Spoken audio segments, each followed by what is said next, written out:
Hello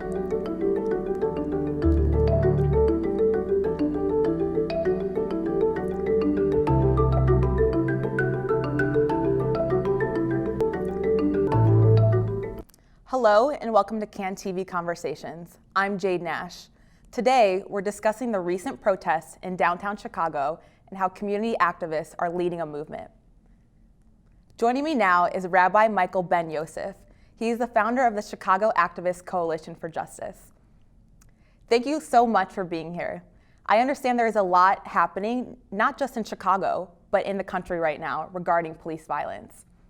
You have an impressive history of activism in Chicago. What calls you to this activism? Well, growing up in give me 1 second. I'm sorry. What my working as an activist stems back in the early 20s, where I was part of the organization called Lions of Judah.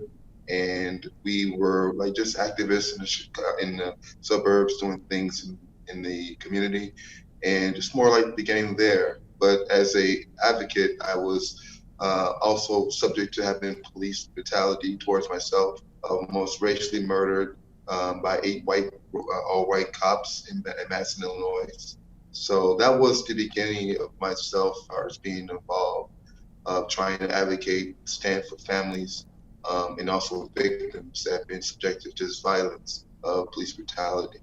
So my record is pretty extensive of all the things I've done when it comes to standing with families, leading actions and protests, and even going to law enforcement to try to find ways to get these problems resolved and to bring policies about what is needed on part of or being a mediator between protesters and also law enforcement.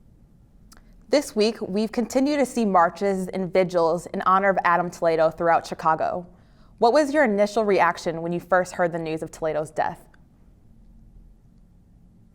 Well, I wanted to see the video. As you know, I heard the reports that the video was coming out. So I was really interested in seeing the video and see how it went with regards to the officer, and then in relationship with Adam Toledo. And when I saw the initial view of the video, I was very disturbed, and it caused me to act immediately. So I got my team together, and certain families I work with that has been subject to this violence as well. And we hosted a press conference at Million Park, and I believe we made a big difference about it. But as your question about what I felt that the officer didn't see him as a human being. The officer gave him clear demands. You hear the officer say, hold it right there, put your hands up. And my statement to one of the news media outlets was, Adam complied.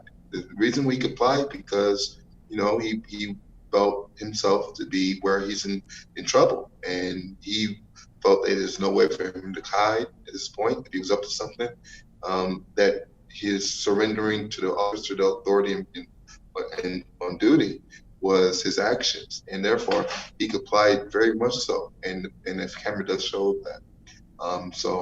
It's unfortunate and a tragic situation. I did say to the media outlets that I did not think he looked at him as a human being. He looked at him as a target to do and could carry out more of a racial cleansing of our people, which is very what we saw. So when you are facilitating these protests, what has the community response in Chicago been following the news of the deaths of Adam Toledo and Dante Wright? Well, I went to just actually last weekend.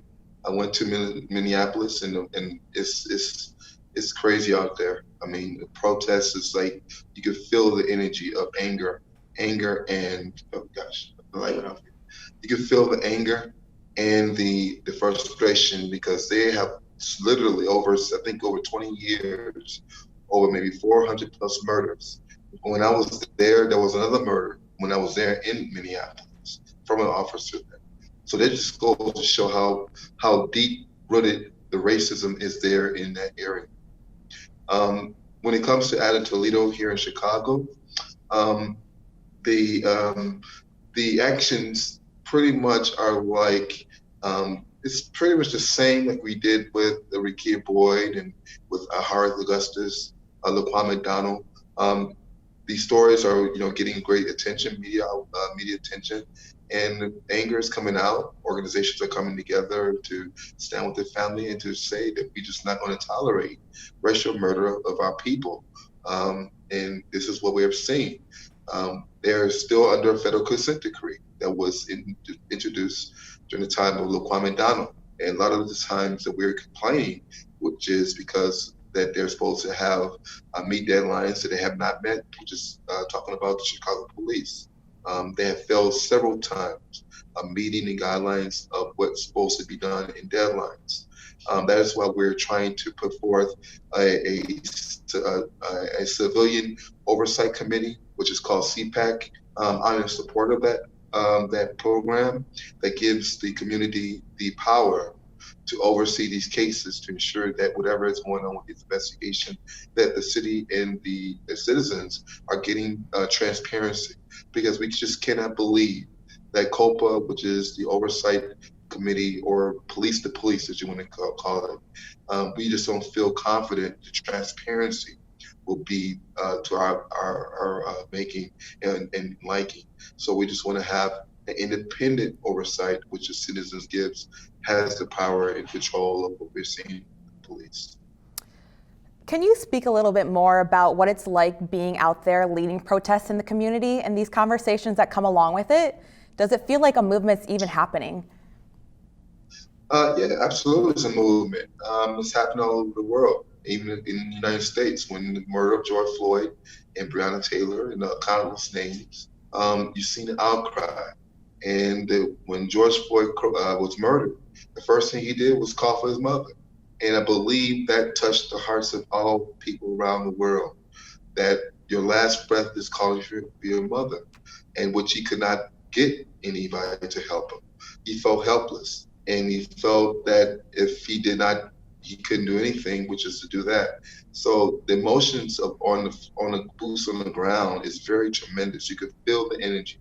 And by me leading protests in Chicago, I get motivated, empowered to continue to push forward and to hold these politicians and even law enforcement accountable. All my protests, I could say, knock on wood, has always been nonviolent. No arrests, no agitation. Well, we had a couple agitators here and there, but we never had anyone physically get arrested or even have our protesters lunge at officers. I find the philosophy of Martin Luther King during the time of the Civil Rights era of advocating for nonviolence. We do that because we feel that when we're nonviolent, our voices can be heard. And that's why we do certain things, methodologies and philosophies of tapping into our ancestors to look and see how they did it. We believe that it's important to use our ancestors as a model for us to how we're going to conduct ourselves today and on into the future. So that's why I founded Chicago Activist Coalition for Justice, is to give a platform for young activists who is inspiring to lead and lead demonstrations, that I can be mentoring them to show them the correct way based on how I was trained and taught by elders from the time of the Civil Rights era, were in connection with Martin Luther King, so Malcolm X, sort of Fred Hamptons, linking back to the early 1900s, working with our chief rabbi, W.A. Matthews, that was with Marcus Garvey. So there's a litmus of history that is under my belt. I feel is necessary to do my actions and carry it that way. So when we're out there in the streets, just quickly, you feel a power. Oh, sorry. I apologize. And just quickly, what kind of reform would you like to see from the city? Well, we like to see, first, to start off, the fund of the police. They cannot have continuation of having more money to be paid and appropriated towards the police. During the time of when the federal government passed, which is known as CARES Act, they awarded the city, giving us $1.2 billion, I believe, in COVID-19 relief funding to have expedite funds to alleviate the pressures and give programs, whatever they're trying to do with COVID-19 relief. But Mayor Lightfoot takes $280 million from that fund and pays the police. and which is not what it was used for. It was for the COVID relief fund. So that's going to start. That's what we're demanding for that part. That the funds need to be appropriated to programs in our community, because we have mental hospitals that are closed, which is also part of why. Rabbi, unfortunately, that is all the time we have for today. I appreciate your comments that you have to offer. And to you, audience, thank you so much for joining. You have a great rest of your day.